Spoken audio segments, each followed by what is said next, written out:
Bienvenue dans cette nouvelle vidéo Photoshop où je vais te montrer toutes les nouveautés qui sont sorties donc en juillet 2024.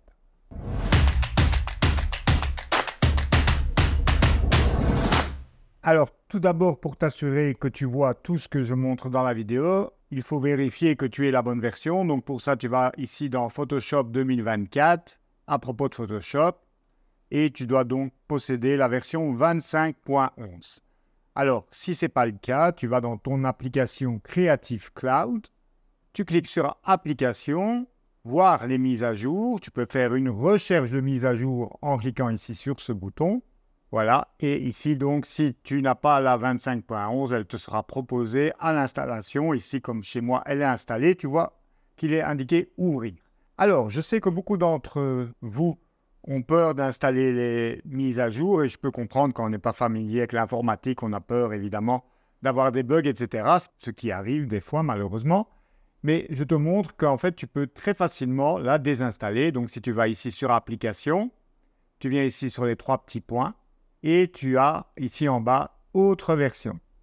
Donc, je clique dessus. Voilà, imaginons maintenant que la 25.11, elle bug sur ton ordi. Eh bien, je peux la désinstaller et réinstaller la précédente. D'ailleurs, je peux faire ça directement en installant la précédente. Voilà, je clique dessus. Il me dit l'installation va supprimer la version actuellement installée ainsi que les autres mises à jour. Continuer. Voilà. Et donc là, tu vas voir la progression ici et on se retrouve dans quelques secondes en accéléré. Alors évidemment, il faut fermer Photoshop d'abord. Hop, commande ou CTRL-Q. Voilà, maintenant que j'ai fermé Photoshop, je peux continuer et donc la progression de l'installation est repartie. Voilà, c'est fait. Donc tu vois maintenant qu'il me propose la mise à jour 25.11, comme tu peux le voir. Et maintenant, donc, je vais lancer Photoshop. Hop. Et voilà, tu vois, si je vais ici dans Photoshop 2024 à propos, je suis bien revenu en arrière à la 25.9.1 et celle-ci est parfaitement fonctionnelle sans aucun problème. Donc maintenant, je vais la fermer, commande CTRL-Q et refaire la mise à jour. Voilà. Comme ça, tu es rassuré, tu vois que c'est finalement très simple de désinstaller et réinstaller. C'est en 2 clics, c'est fait. Voilà, mise à jour, mettre à jour et c'est parti. Voilà, une fois que c'est fait, il ne te reste plus qu'à cliquer sur Ouvrir et hop, te voilà dans Photoshop 2024, version 25.11, qui est donc la plus récente. Je vais ouvrir une image, voilà. Alors, on ne va pas la conserver au format RAW. Voilà donc une image de plage en Thaïlande. Alors, dans la liste des nouveautés que l'on trouve sur le site d'Adobe, donc je t'ai mis le lien en description, ils reviennent avec le pinceau de réglage, même s'il était déjà apparu dans la version précédente. Peut-être que des fonctionnalités qui m'ont échappé lui ont été ajoutées, donc ce n'est pas très grave. Je vais te le remontrer parce que Adobe pousse à l'utilisation de cette nouvelle façon de travailler dans Photoshop qui, il est vrai, peut faire gagner beaucoup de temps. Donc, le pinceau de réglage. Alors, quand tu as tous les outils ici et que tu as du mal à t'y retrouver, le plus simple, tu viens ici sur la loupe, ici de recherche. C'est très bien fait. Et ça va t'ouvrir cette fenêtre-là. Voilà, et tu cliques donc sur le nom de l'outil, donc pinceau de réglage. Et voilà, tu vois, il te le montre et il te le surligne dans la barre d'outils. Ça t'évite de chercher de midi à 14h. Voilà. Alors, ce pinceau, je te le rappelle, se comporte comme n'importe quel pinceau. Donc, en faisant un clic droit, tu peux modifier son épaisseur, sa dureté, ainsi que sa forme, son opacité, son flux. Enfin bref, tout ce que peut faire un pinceau normal, tu le retrouves ici. Alors, cette nouveauté, c'est donc, par exemple, ici, c'est la possibilité donc d'appliquer directement un réglage sans avoir à créer un calque de réglage, un masque, etc. Alors, comme tu peux le voir ici, par exemple, les coins sont plus clairs. C'est dû à l'utilisation d'un filtre polarisant, je pense, ou alors parce que c'était à l'ultra grand angle. Donc ici, j'aimerais assombrir un peu les coins. Donc, je viens ici peindre. Voilà. Et tu vois qu'il m'applique automatiquement un réglage, un calque de réglage luminosité contraste et qu'il a créé un masque sur base d'où j'ai pas. Évidemment, il te met un réglage par défaut. Ici, il suppose que tu veux augmenter la luminosité. Ici, c'est l'inverse que je veux. Voilà, c'est la bonne valeur. Et ici, je viens compléter de l'autre côté. Voilà. Et tu peux évidemment encore ajuster pour essayer de niveler la différence. Voilà, si tu as un pain un peu trop, tu cliques sur ici le pinceau avec le moins, ce qui va le transformer en gomme, et donc tu peux modifier par exemple l'opacité. Voilà, et essayer d'égaliser un peu tout ça.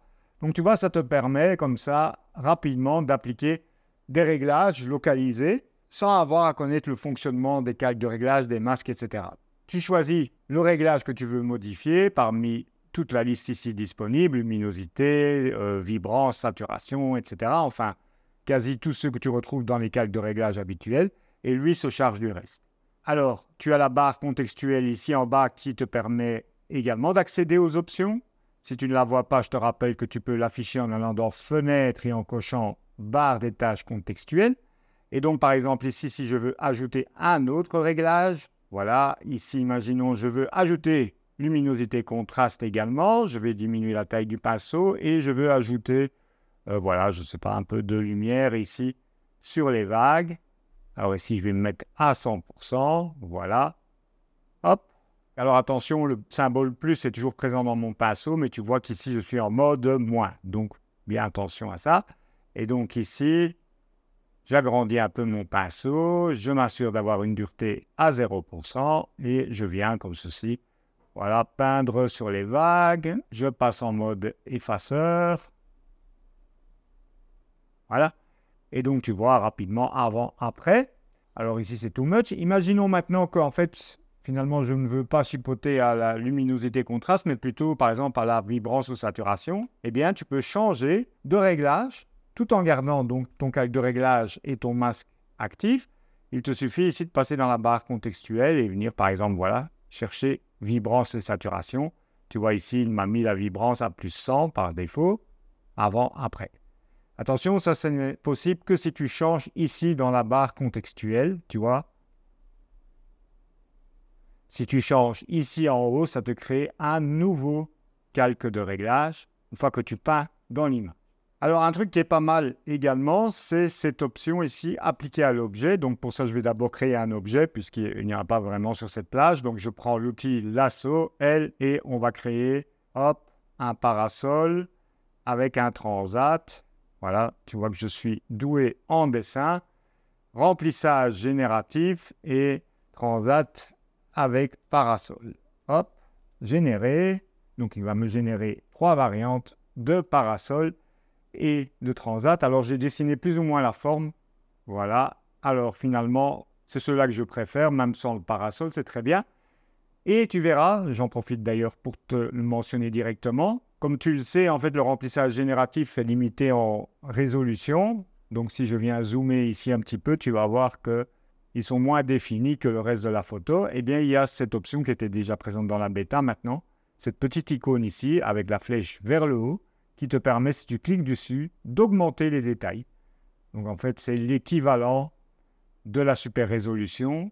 Et donc, on va faire un avant-après. Commande CTRL Z, commande SHIFT Z. Bon, ici, ce n'est pas hyper flagrant, mais ça permet, lorsque la résolution est vraiment trop faible, d'un petit peu compenser. Donc, je reviens ici à mon pinceau de réglage. Et donc, imaginons maintenant que je veuille changer la teinte des parasols. Donc, je clique sur « Appliquer à l'objet ». Hop, je viens ici. Il a détecté le parasol. Et tu vois, automatiquement, maintenant, il ne me reste plus qu'à changer la teinte et ou la saturation. Idem si je veux changer la couleur du deuxième, un clic dessus, il a la même teinte également. À noter que si je voulais lui appliquer une couleur différente, je devrais cliquer ici sur « Ajouter un nouveau réglage ». Donc, de teinte saturation, appliquer à l'objet. Hop, et là, je vais lui donner, par exemple, une teinte verte un peu moins saturée. Voilà, tu vois, c'est toutes des choses qu'on peut faire avec les méthodes traditionnelles de Photoshop. Créer un calque de réglage ici en bas, puis un masque, etc. Mais c'est beaucoup plus intuitif. Tu prends un pinceau, tu choisis ton réglage et il applique le réglage correspondant sans que tu aies à te tracasser des masques qui sont créés derrière, etc. Donc les plus anciens, tels que moi, qui utilisent Photoshop, évidemment, auront un peu de mal à s'adapter à cette nouvelle manière de fonctionner. Donc probablement, beaucoup resteront sur les anciennes pratiques qui sont devenues un peu automatiques. Mais pour quelqu'un qui découvre Photoshop, ça peut être intéressant d'utiliser ces nouvelles méthodes parce qu'elles sont plus intuitives. Dans le même ordre d'idées d'une plus grande intuitivité, je ne sais pas si ça se dit, apparaît également un outil pinceau qui s'appelle le pinceau de sélection. Alors, pour le retrouver, je clique sur la loupe. Alors, normalement, quand tu as ouvert ta mise à jour de Photoshop, il t'a montré normalement un écran t'invitant à ajouter cet outil dans ta barre d'outils. Moi, comme je l'avais déjà installé, il ne me l'a pas remontré, donc fais-le directement. Moi, pour le retrouver ici, je tape pinceau de sélection et comme tu peux le voir ici, il me montre où il est, donc il se trouve ici, dans ma barre d'outils à gauche. C'est donc le pinceau avec l'espèce d'ovale pointillé derrière. Alors, c'est un outil très simple, tu vois qu'il n'y a pas beaucoup d'options. Tu as ajouter ou soustraire, l'opacité. C'est un pinceau, mais dont tu ne peux modifier que l'épaisseur et la dureté. Et tu peux également modifier la couleur de son incrustation, c'est-à-dire que typiquement, tu vas peindre, donc ici, avec du magenta par défaut. Je vais cliquer ici, voilà, tu vois, c'est magenta. Et lorsque tu vas quitter l'outil, donc par exemple, en passant sur un autre outil, déplacement, il va te laisser une sélection. Dès que tu vas le réactiver, hop, il te remonte la sélection sous forme donc d'incrustation que tu peux venir compléter, ou si tu maintiens Alt ou Option, il se transforme en gomme, tu peux comme ceci, soustraire à la sélection. En fait, c'est l'équivalent du mode masque. Donc, je te rappelle, quand tu crées une sélection, par exemple, au lasso, et que tu cliques sur cette icône ici en dessous du sélecteur de couleurs, ou que tu appuies sur Q, tu passes en mode masque. C'est un mode qui te permet de montrer les zones masquées en rouge ou les zones sélectionnées si tu choisis plutôt ce choix. Et tu peux travailler au pinceau ici, le pinceau donc traditionnel, pour venir avec un pinceau blanc ajouter à la sélection ou noir soustraire à la sélection. Et quand tu quittes ce mode masque en appuyant sur Q, tu te retrouves avec la sélection. En fait, ça revient au même. C'est juste que l'accès est plus simple désormais, le mode masque étant vraiment un mode très ancien de Photoshop. Donc, il tente un peu de moderniser ça. Et c'est par exemple très intéressant si tu peins ta sélection avec une opacité plus faible. Donc pour ça, je vais ouvrir une image. Voilà. Tu peux peindre une sélection donc avec une opacité réduite parce que si par défaut ici, par exemple, je veux mettre un poisson rouge dans le bocal, je crée une sélection, je clique sur remplissage génératif et je mets poisson rouge. Hop.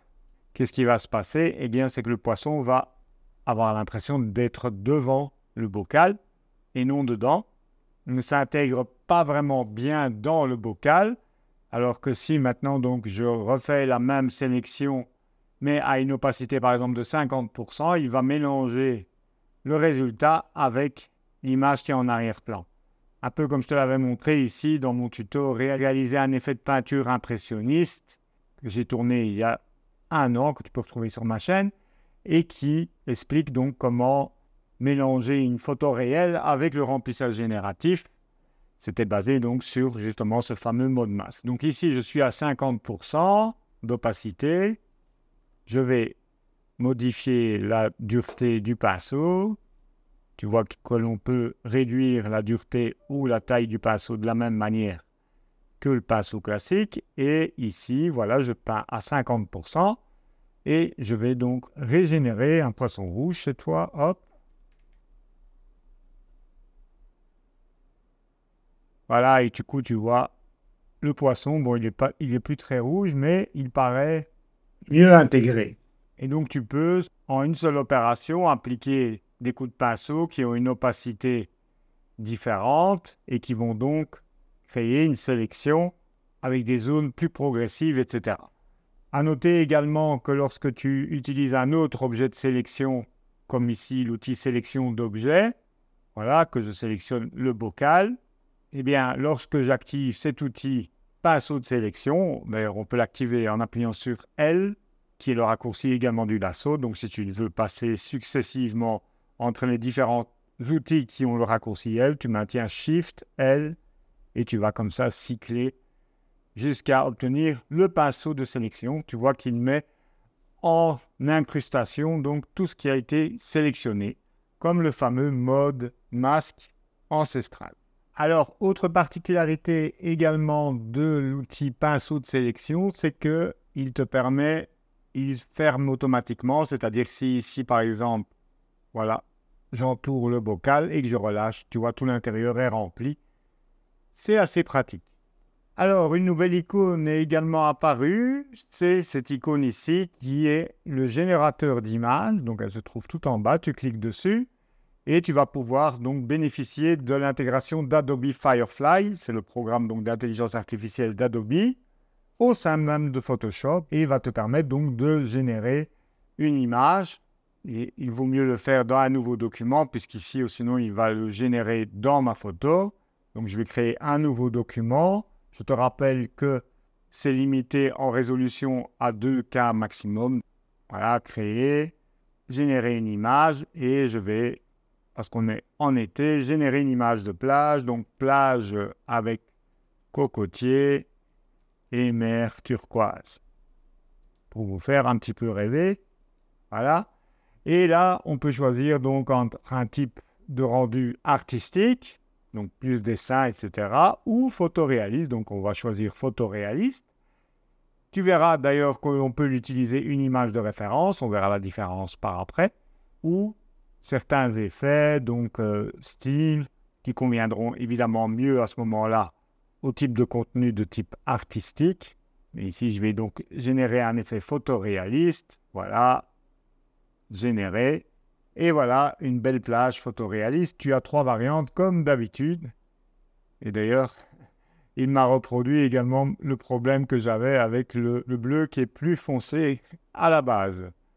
Donc, comme je te le disais, je reclique dessus, tu peux utiliser une image de référence. Donc ici, si tu n'en as pas, tu peux t'inspirer ici de la galerie proposée ci-dessous. Ou ici, donc choisir une image sur ton ordinateur. C'est ce que je vais faire ici. Je vais prendre la même image sur laquelle j'ai travaillé. Voilà, il me demande de confirmer que c'est bien une image qu'on peut utiliser. Et donc ici, évidemment, il faut lui renseigner ce qu'on veut. Plage avec cocotier. OK, générer. Voilà, et là tu vois que du coup, il a un peu respecté la vague ici qui vient devant avec l'écume pour rester dans le même esprit. Tu vois? Alors attention, si tu utilises le développement génératif pour, par exemple, agrandir l'image, voilà. Donc, quand tu élargis l'image à l'aide de l'outil recadrage, tu peux choisir ici développement génératif. Si je clique sur OK, en fait, ce qui va être généré par le développement génératif ou le remplissage génératif traditionnel utilise que la version 2 de Firefly, qui est plus ancienne et qui va donc être moins détaillée. Donc ici, ça va encore, on ne voit pas trop la différence parce que je suis dans une zone où il n'y a pas beaucoup de détails. Mais si je viens par exemple ici de ce côté, voilà, et que je valide, voilà, tu vois, si je zoome un peu plus fort, tu vois qu'ici les palmiers sont beaucoup moins détaillés que ceux de droite. C'est parce que la génération d'images utilise le dernier modèle de Firefly qui est la version 3 et le remplissage et développement génératif traditionnel utilise le modèle 2. Donc voilà, il vaut mieux pas mélanger les deux. Bon, après, tu peux justement utiliser cette nouvelle fonctionnalité, augmentation des détails, pour un peu pallier à ce phénomène, sauf quand l'image est, comme ici, considérée comme trop petite pour que ça fasse une différence. Alors, diverses améliorations apportées également à la barre contextuelle, qui est de plus en plus présente dans l'utilisation de Photoshop. Donc, si je prends l'outil forme, qui permet donc de créer des rectangles, des ellipses et des formes, etc. Voilà, je vais prendre une ellipse et créer, par exemple, un soleil. Voilà, je maintiens Shift pour avoir quelque chose de rond. Et bien maintenant, dans la barre contextuelle, tu peux automatiquement donc venir choisir le fond, donc orange, le contour.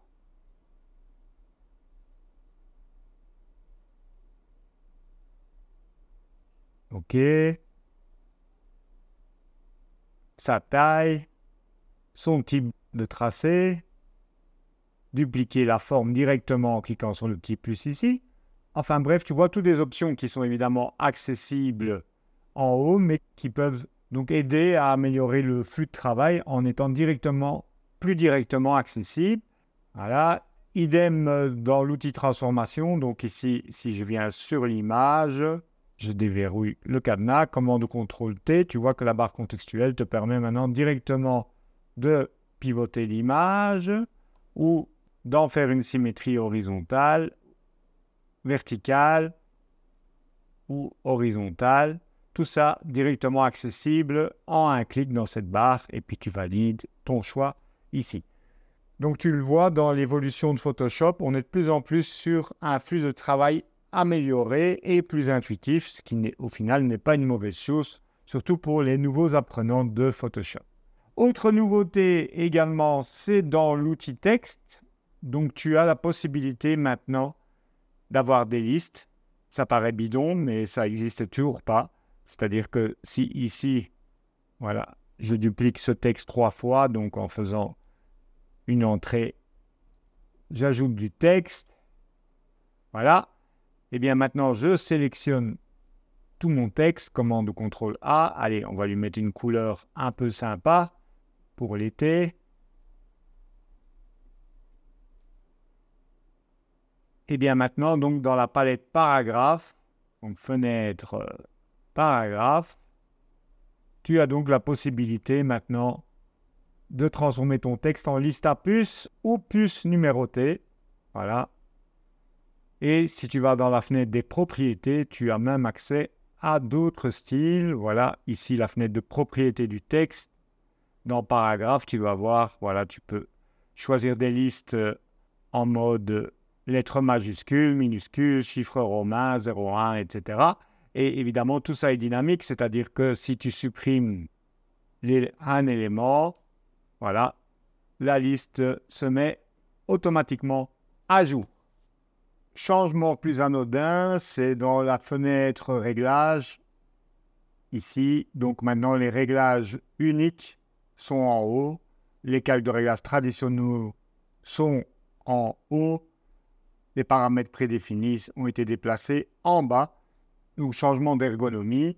Ainsi que dans Fichiers, si tu cherches les générateurs, donc qui permettent de créer différents fichiers sur base de plusieurs calques, ce qui est fort utilisé en design, eh bien tu ne le trouves plus dans Fichiers générateur, mais il est passé dans Automatisation, ici, Plugin générateur. D'ailleurs, je ne sais pas pourquoi chez moi, il est grisé, a priori. Voilà. On retiendra donc particulièrement le pinceau de réglage et le pinceau de sélection comme nouveaux outils plus ergonomiques, censés donc nous faciliter le post-traitement, ainsi que donc des améliorations de plus en plus fréquentes de la barre contextuelle qui commence à s'imposer. La possibilité maintenant de générer des images en utilisant le dernier modèle d'Adobe Firefly en version 3, la fonction d'accentuation des détails sur le remplissage génératif, ainsi que, pour ceux qui utilisent Photoshop pour créer des textes, enfin, des listes à puces ou à numéros dynamiques. Il aura fallu plus de 20 ans pour que ça apparaisse. Voilà, dis-moi si tu trouves que ces améliorations sont intéressantes pour ton flux de travail quotidien. Si tu as trouvé cette vidéo utile, comme d'habitude, un petit pouce pour me motiver. Je te remercie d'avoir regardé cette vidéo et je te retrouve très rapidement pour de nouveaux tutos Photoshop, Lightroom et photographie. Ciao, ciao!